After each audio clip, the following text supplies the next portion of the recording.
नमस्कार दोस्तों, चलिए आज एक बहुत ही शानदार टॉपिक यहाँ पे आरएनए के बारे में देखने वाले हैं। तो उससे पहले अगर आप हमारे चैनल पर नए हैं तो चैनल को सब्सक्राइब कर लें और बेल आइकन को प्रेस कर लें ताकि ऐसी ही शानदार वीडियो आपके बीच में लाते रहें। चलिए आज यहाँ पर आरएनए की पूरी संरचना के बारे में देखने वाले हैं और एक एक टॉपिक का पोस्टमार्टम करके छोड़ेंगे। चलिए देखते हैं सबसे पहले दोस्तों कि आरएनए होता क्या है, क्योंकि हमने यहाँ पे डीएनए के बारे में बढ़िया से बता दिया आपको, वीडियो जाकर देख सकते हैं।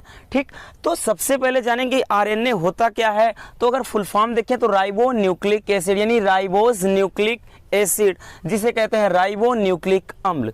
अब देखिए आरएनए होता क्या है, एक आनुवांशिक पदार्थ है। ठीक, लेकिन प्रमुख आनुवांशिक पदार्थ में डीएनए को माना जाता है।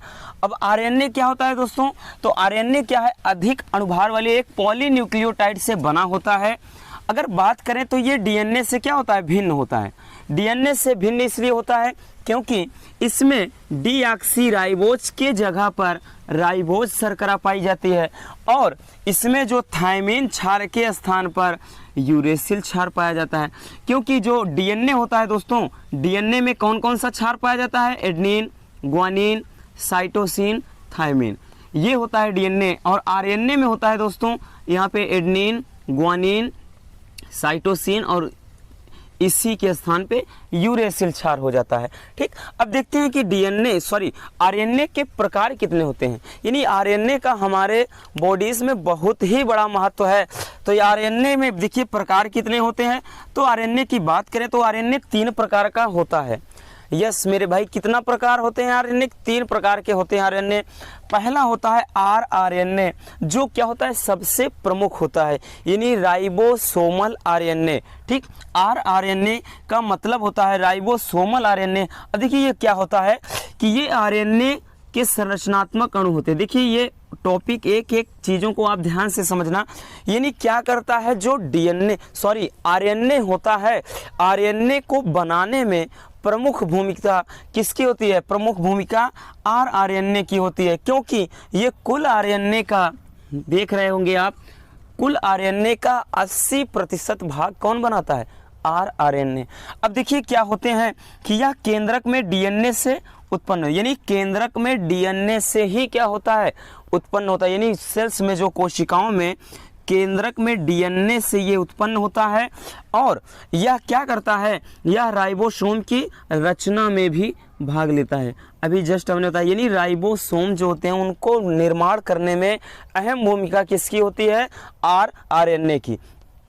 तथा ये क्या होते हैं कि प्रोटीन संश्लेषण में भी सहायक होते हैं। यानी प्रोटीन संश्लेषण कौन करता है, उसमें सहायक होता है आरआरएनए। अब चलिए देखते हैं कि दूसरा जो टाइप है दोस्तों, ये पहला हो गया, और दूसरा है कि टीआरएनए यानी ट्रांसफर आरएनए। ठीक, अगर बात करें हिंदी में स्थानांतरण आरएनए, ये क्या होता है कि ये कोशिका की कुल आरएनए का, यानी देखिए प्रमुख ये होता है 80% और ये कुल आरएनए का दोस्तों 15 से 18% भाग कौन बनाता है, वो होता है टीआरएनए।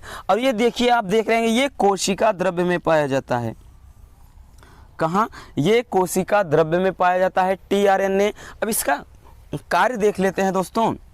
देखिए इसका प्रमुख कार्य तो था कि प्रोटीन संश्लेषण, और इसका जो प्रमुख कार्य है दोस्तों, विभिन्न प्रकार के एमिनो अम्ल को पकड़ कर क्या लाता है, राइबोसोम्स पर लाता है, और जहां पर क्या होता है, प्रोटीन का संश्लेषण होता है। ठीक, तो चलिए पहले आप इसको स्क्रीनशॉट कर लीजिए और जो अगला है तीसरा आरएनए, फिर उसको देखते हैं।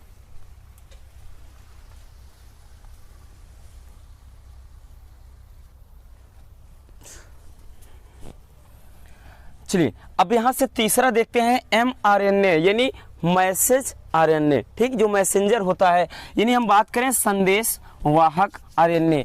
चिट्ठी ना कोई संदेश, जाने वो कौन सा देश जहां तुम चले गए।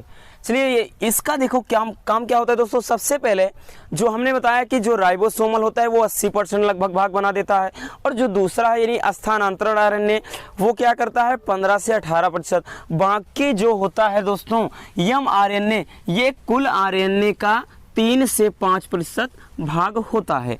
अब उसके बाद देखते हैं इसका निर्माण कहाँ होता है। इसका निर्माण होता है दोस्तों कोशिका के डीएनए सांचे पर। कोशिका के डीएनए सांचे पर इसका निर्माण होता है, और इसका जो कार्य होता है, इसका कार्य क्या होता है, ये केंद्रक से क्या करता है दोस्तों, केंद्रक से आदेश लेकर राइबोसोम पर प्रोटीन बनाता है। यानी क्या करता है ये भाई, इसका क्या है, संदेश वाहक है। यानी संदेश को, यानी आदेश जो पाएगा उसके संदेश को पहुंचाएगा कहां तक, उसके संदेश को राइबोसोम पर पहुंचाएगा और वहीं पर क्या होगा, प्रोटीन का निर्माण शुरू हो जाएगा। तो बस दोस्तों आज की वीडियो में इतना ही। अगर वीडियो पसंद आई हो तो प्यार से एक लाइक कर देना और एक प्यारा सा कमेंट छोड़ देना और मिलते हैं नेक्स्ट वीडियो में। Bye bye, love you, take care.